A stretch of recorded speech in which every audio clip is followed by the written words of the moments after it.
오늘은 우리가 하나님의 명령에 따라서 1년에 한 번 또 뒤에 연말에 추수감사주일이 있기 때문에 또는 1년에 2번 감사주일로 지키는 주일입니다. 우리가 이 맥주감사주일을 맞이해서 전반기에 하나님께서 내게 베풀어 주신 은혜뿐만 아니라 지금 이 시점에서 지금까지 하나님께서 내게 어떤 은혜를 베풀어 주셨는가 돌아보며 감사할 수 있는 귀한 계기가 될 수 있기를 바랍니다. 특별히 우리나라에서 어느 정도 연세에 다다르게 사신 분들은 얼마나 어려운 가운데서 또 그만큼 하나님의 은혜가 크신 가운데서 내가 인도함, 보호함을 받고 지금까지 믿음 생활 잘하며 나라의 번영을 보며 살았다는 것은 전적으로 하나님의 은혜인 줄로 믿습니다. 2번이나 큰 또 작은 위기까지 말하자면은 많은 위기가 우리나라에 찾아왔지만은 그런 가운데서 하나님께서 저와 여러분 그리고 한국교회 전체를 하나님께서 제사장 나라로 쓰시고자 전 세계에 많은 선교사를 파송하게 하시고 오늘까지 우리를 귀한 일에 들어서셨다. 많은 나라가 있지만은 이렇게 급격한 발전과 함께 엄청난 은혜와 복을 내려주시고 우리를 이끌어주신 은혜에 우리가 돌아보면은 하나님의 말씀에 비추어 보면은 모든 것이 은혜요 하나님께서 주신 복이요 그렇다면은 하나님께 감사할 것밖에 없는 것이 우리의 입술의 고백입니다.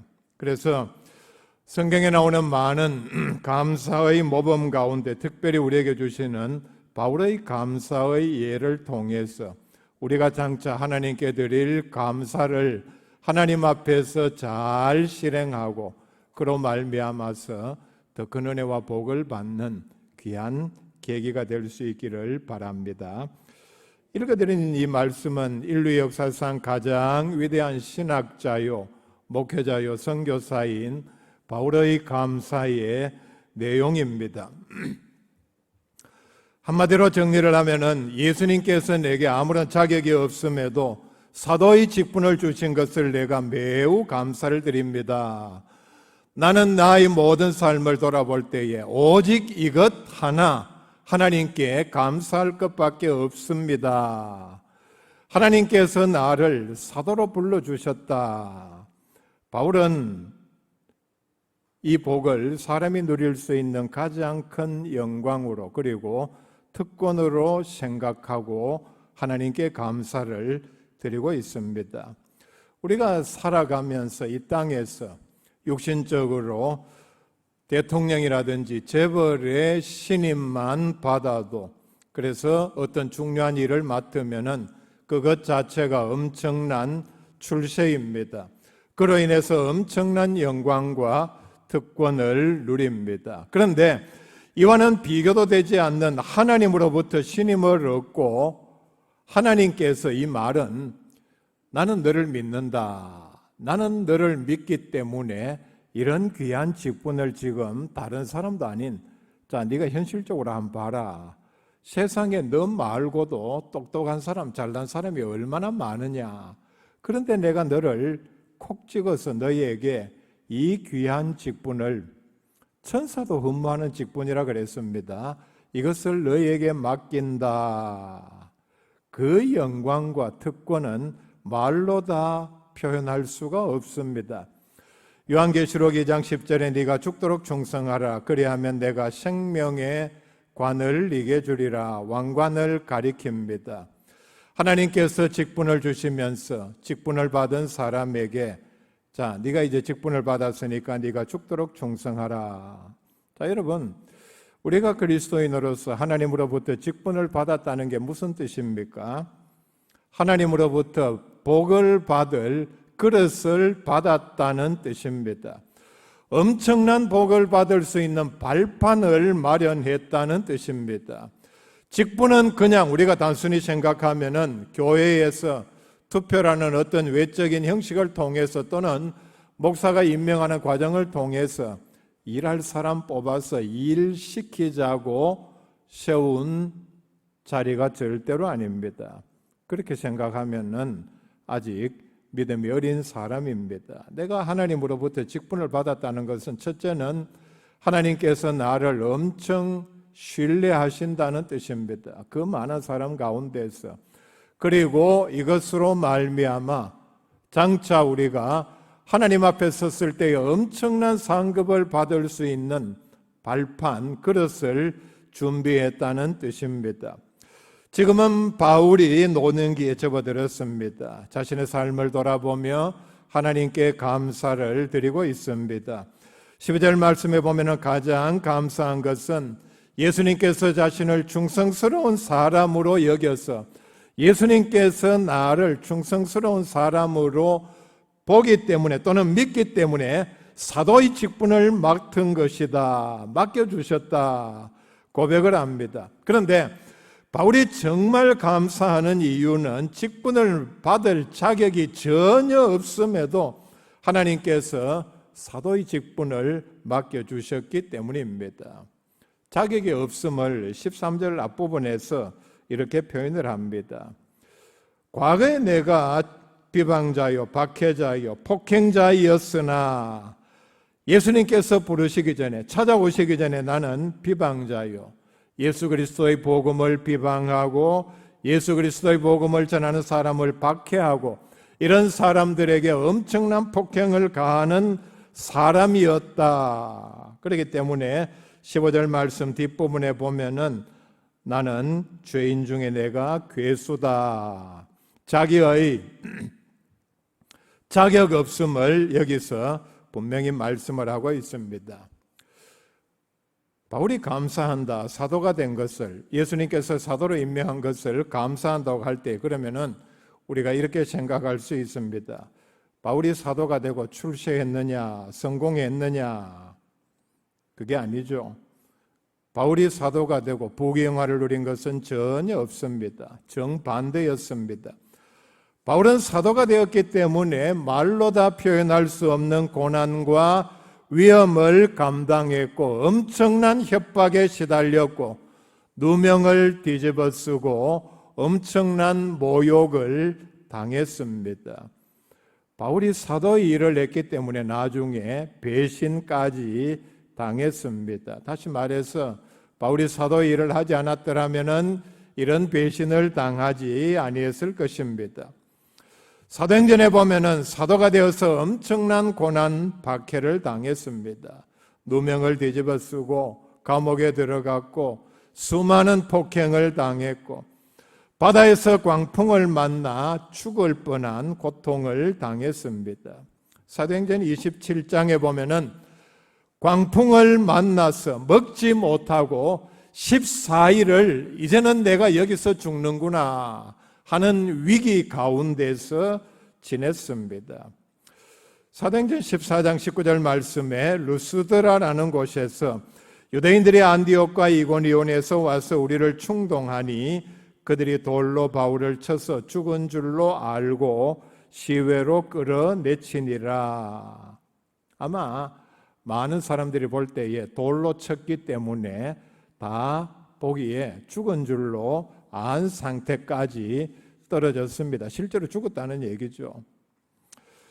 고린도후서 11장 23절 이하에 이렇게 말씀을 합니다.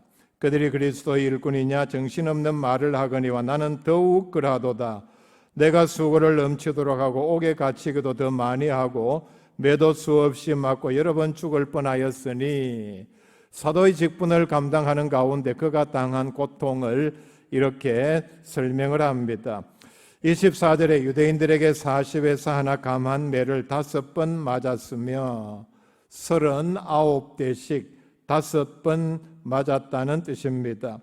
25절에 3번 태장으로 맞고 1번 돌로 맞고 3번 파선하고 일주야를 깊은 바다에서 지냈으며 조금 전에 말씀드린 사도행전 27장에서의 사건은 아직 일어나지 않았기 때문에 여기서 기록하지 않았습니다. 이미 그 전에 3번이나 파선하고 26절에 여러 번 여행하면서 강의 위험과 강도의 위험과 동족의 위험과 이방인의 위험과 시내의 위험과 광야의 위험과 바다의 위험과 거짓 형제 중의 위험을 당하고 참 말로 표현할 수 없는 엄청난 고통을 당했습니다. 또 수고하며 애쓰고 여러 번 자지 못하고 줄이며 목마르고 여러 번 굶고 춥고 헐벗었노라. 그런데 외적으로 당하는 지금까지 읽어드린 이 말씀 외에 28절에 보면은 이 외에 이런 고사하고 아직도 날마다 내 속에 눌리는 일이 있으니 곧 모든 교회를 위하여 염려하는 것이라. 교회를 많이 설립했고 교회의 사정을 잘 알다 보니까 그리고 각 교회마다 여러 많은 문제, 갈등 이런 것들이 있다 보니까 듣는 대로 생각하는 대로 그리고 늘 위하여 기도할 때마다 교회를 위하여 늘 염려하는 것이 그의 일상이었습니다. 29절에는 이렇게 말씀합니다.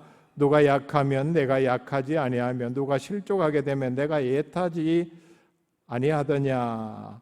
누가 병들었다. 누가 지금 고통당하는 가운데 있다. 누가 어떤 좋지 않은 일을 겪는다. 말하면은 자기가 그대로 겪는 것처럼 어떤 사람이 중병이 들었으면 마치 자기가 중병이 든 것처럼 늘 그것이 마음의 고통과 근심 그리고 큰 부담으로 작용을 했습니다. 그리고 누가 실족하게 되면 내가 애타지 아니하더냐. 실수하면은 범죄하면은 마치 자기의 잘못인 것처럼 자기가 범죄한 것처럼 자기의 책임인 것처럼 늘 마음에 고통을 당했다 말씀을 합니다. 이 말씀이 기록된 시점은 바울은 전체적으로 선교 사역을 21년 정도 한 것으로 알려져 있습니다. 그런데 이 말씀을 기록한 시점에서 보면은 자기의 선교 사역 전반기 9년 동안에 당한 고통이 이러한 것들이었습니다. 그러니까 전체 21년 동안 얼마나 큰 고통을 당했는가. 뭐 때문에? 사도의 직분을 맡았기 때문에. 얼마나 고통 가운데에서 늘 마음에는 교회를 위한 근심과 염려가 그의 마음을 억누르고 있었고, 성도 누구 하나 잘못했다면은, 분쟁이 일어났다면은 그것이 마치 자기의 잘못인 것처럼 늘 마음의 부담을 짊어지고 사는 삶이 사도 바울의 삶이었습니다. 바울의 감사 내용이 뭡니까? 하나님께서 나를 사도로 부르시고 그 일을 할 수 있도록 나에게 남에게 없는 건강을 주셨고 일을 잘 할 수 있도록 풍부하게 쓸 수 있는 재물을 주셨고 그리고 가는 곳마다 많은 사람들로부터 엄청난 환대와 명예를 누린 것을 감사하고 있습니까? 전혀 아닙니다. 완전히 정반대입니다. 우리가 이해할 수 없는 것은 하나님께서 일을 하라고 사도로 부르셨음에도 오히려 그를 더 비참하게 만드셨습니다. 바울에게 건강을 주셨습니까? 그게 아니죠. 오히려 더 약하게 만드셨습니다. 하나님의 일을 하려면은 당연히 건강해야 합니다. 그런데 그에게는 뒷장 고린도후서 12장 7절 말씀부터 보면은 내 육체에 가시고 사탄의 사자를 주셨으니 이는 나를 쳐서 너무 자만하지 않게 하리 하심이라. 이게 얼마나 그의 몸의 고통이요 그리고 심각한 질병이었으면은 이것을 사탄의 사자라고 표현을 했습니다. 그리고 이것이 그의 선교 사역의 목회 활동에 너무나도 지장이 되었기 때문에 이것이 내게서 떠나가게 하기 위해 내가 3번 주께 간구하였더니 하나님께 이렇게 간절히 기도할 정도로 그것이 마음에 엄청난 짐이 되었습니다. 그런데 하나님께서는 그것을 없애주시지 아니하고 하나님의 응답은 내 은혜가 네게 족하도다 이는 내 능력이 약한 데서 온전하여 짐이라. 바울이 원하지 않는 정반대의 응답이 왔습니다. 우리는 성경 전체를 통해서 바울이 쓴 서신서에서 그가 언급한 간접적인 내용들을 통해서 아마 이게 바울에게는 몇 가지 심각한 질병 또는 육체의 장애가 있었을 것이다. 아마 눈이 좋지 않았을 것이다. 다메섹 도상에서 강한 햇빛을 받아서 눈이 먼 과정에서 뒤에 보면은 비늘 같은 것이 떨어졌다 말씀을 하고 있죠. 엄청난 눈의 장애, 시력을 많이 잃었다든지 잘 보이지 않는다든지 눈에 병이 있다든지 어떤 전염병에 감염이 되었다든지 갈라디아서에 나오는 내용을 어떻게 보면은 간질병도 그에게 있지 않았나 추측을 할 수 있습니다. 사역에 엄청난 지장이 있었겠죠. 그리고 교회의 지도자, 즉 담임 목사의 역할도 또 순회 선교사의 역할도 했기 때문에 엄청난 장애뿐만 아니라 덕이 되지 않는 일이었습니다. 여러분들도 그렇게 생각하죠. 목사들도 그렇게 생각합니다. 목사가 건강하지 않으면 덕이 되지 않습니다. 어느 교회, 어느 교인들 치고 자기 교회 목사가 건강하지 않는데 심각한 중병이 있는데 나이보다 10년은 더 늙어 보이고 기력도 쇠한데 우리는 목사님 건강 때문에 은혜가 된다. 목사님 몸 저런 상태를 보니까 정말 하나님께서 함께 하시는 분이다. 이렇게 생각하는 분은 거의 못 봤습니다. 제가 지금까지. 목사가 건강하지 않으면은 무슨 죄가 있는가? 그렇게 생각하는 것이 목회자도 그렇고 사실 자기 스스로 부끄럽죠. 심각한 질병이 있으면은 교인 보기도 죄송하고 교인들도 아마 그렇게 생각할 것입니다. 바울도 그런 생각이 있었을 것입니다.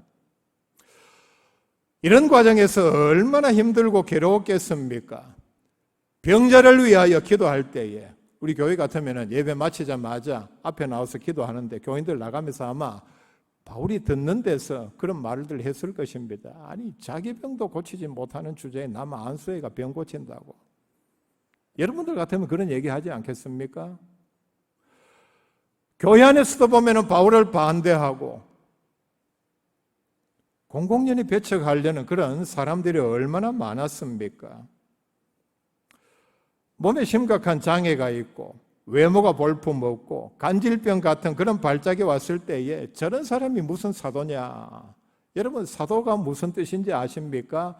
예수님을 직접 만나고 예수님으로부터 너는 어디로 가라는 보내심을 받은 직분이 바로 사도입니다. 신약 성경에 나오는 가장 영예스러운 직분입니다. 예수님을 직접 만났기 때문입니다. 직접 만나 임명을 받았기 때문입니다. 그렇다면 우리는 이런 분들을 육신까지도 천사와 같은 완벽한 사람으로 생각하지 않겠습니까? 그런데 그의 몸은 정반대였습니다. 바울 자신이 사탄의 사자라고 했으니까 아마 교인들도 볼 때에 몸에 마귀가 붙은 것 아니냐, 아마 이렇게 생각하는 것이 자연스러운 결론일 것입니다. 그리고 고린도전서 9장에 보면 그는 복음을 위하여 당연한 권리인 결혼도 하지 아니하고 아내도 데리고 다니지를 아니했습니다. 상당 기간 선교 후원비 같은 목회 활동비 같은 생활비도 받지를 아니하고 자기가 벌어서 이것을 충당을 했습니다. 요즘 우리가 하는 말로 바울은 예수님의 사도가 된 다음에 세상적으로 보면 신세를 망친 사람입니다. 죽도록 고생만 하다가 결국은 예루살렘에서 체포가 되고 말씀을 전하는 과정에서 그리고 여러 많은 세월이 걸려서 로마로 압송이 되고 로마 감옥에서 목이 잘려 죽었습니다. 오늘날 어떻습니까, 여러분? 바울과 같은 위대한 사도, 복음 전도자, 위대한 부흥사 두 분 다 돌아가셨습니다마는 미국의 빌리 그레함 목사님이나 한국의 조영기 목사님 같은 분들은 아프리카나 남미, 동남아시아 가는 곳마다 구름대 같은 사람들이 몰려오고 그리고 가는 나라마다 대통령을 만납니다. 얼마나 영광스러운 대접을 받습니까? 이런 분들이 누리는 이런 영광과 비교하면은 바울은 정말 요즘 말로 돼지 취급받으면서 하나님의 말씀을 전했습니다. 이런 모든 위기와 역경, 박해의 연속이었지만은 그런 가운데도 오직 하나님께서 자기를 불러주심에 그는 그것 하나만으로 다른 모든 조건 거론하지 아니하고 전적으로 하나님께 감사를 드리고 있습니다.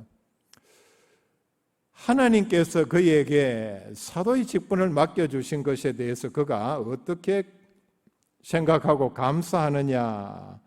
사도행전 16장 25절에 보면은 말씀을 전하는 과정에서 억울하게 누명을 뒤집어 쓰고 많이 얻어맞고 감옥에 들어가서도 한밤중에 바울과 실라가 기도하고 하나님을 찬송하며 죄수들이 듣더라 말씀을 합니다.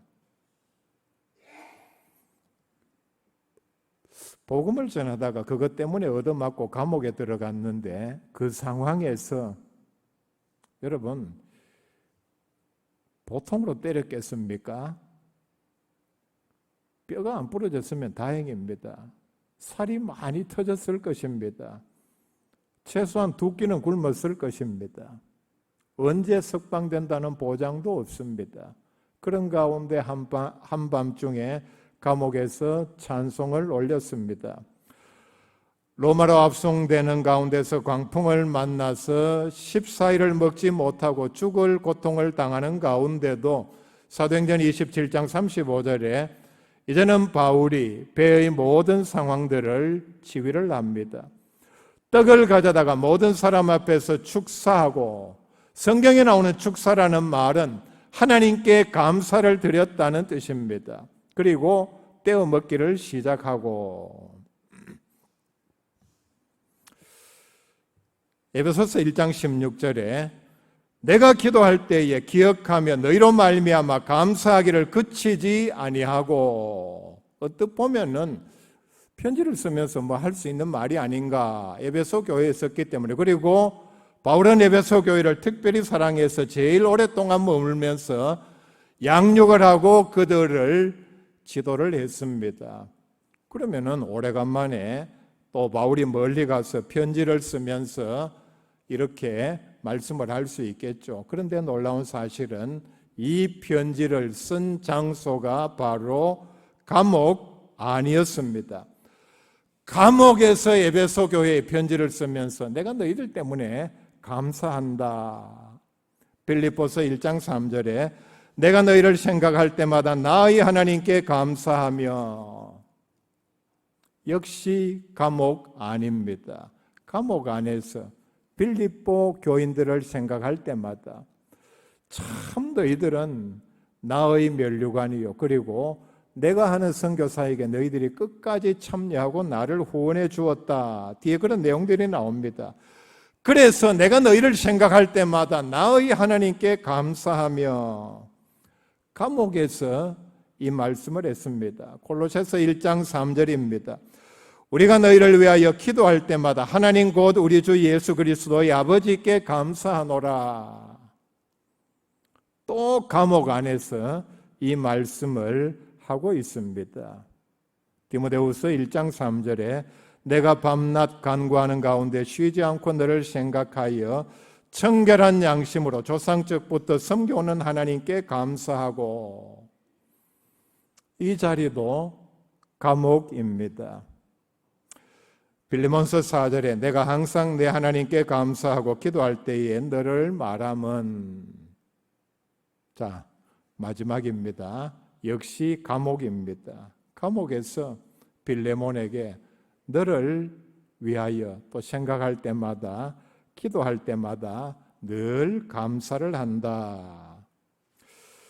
자, 이 말씀들, 그리고 오늘 읽은 말씀 훨씬 이전에 시간적으로 이미 바울은 사도행전 20장에서 매우 오래전이죠. 자신은 복음을 전하다가 결국은 순교할 것을 내다보고 있었습니다. 그리고 그 이후로 한 번도 내가 순교로 내 목숨을 바친다, 하나님께서 거두어 가신다, 이 생각에는 변함이 없었습니다. 중간에 그 생각이 바뀐 것이 아니라는 얘기입니다. 내가 이렇게 열심히 했으니까 하나님께서 나를 노후에 그래도 편안한 곳에서 편히 교인들의 보살핌을 받으면서 오래 살다가 죽도록 해주시겠지, 그런 생각을 가진 적이 없습니다. 늘 그는 이때 가진 생각, 나는 순교로 하나님께 내 삶을 드린다. 그 사실을 알면서도 오늘 말씀에서 자기로 하여금 그토록 고통당하게 만들고 위협과 협박 속에서 살아갈 수밖에 없게 만든 사도로 부르심을 받은 것에 대하여 감사를 드리고 있습니다. 우리의 생각 기준으로는 감사할 이유가 전혀 없죠.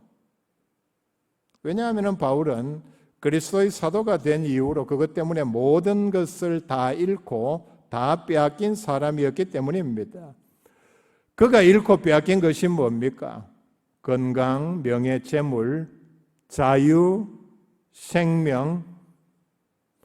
하나님의 말씀을 전하는 가운데서 손해만 보고 고통만 당하고 희생만 당했기 때문입니다.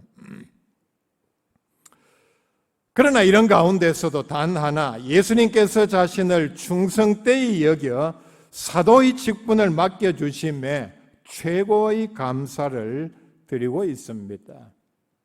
성경에 나오는, 그래서 가장 위대한 감사의 경우입니다.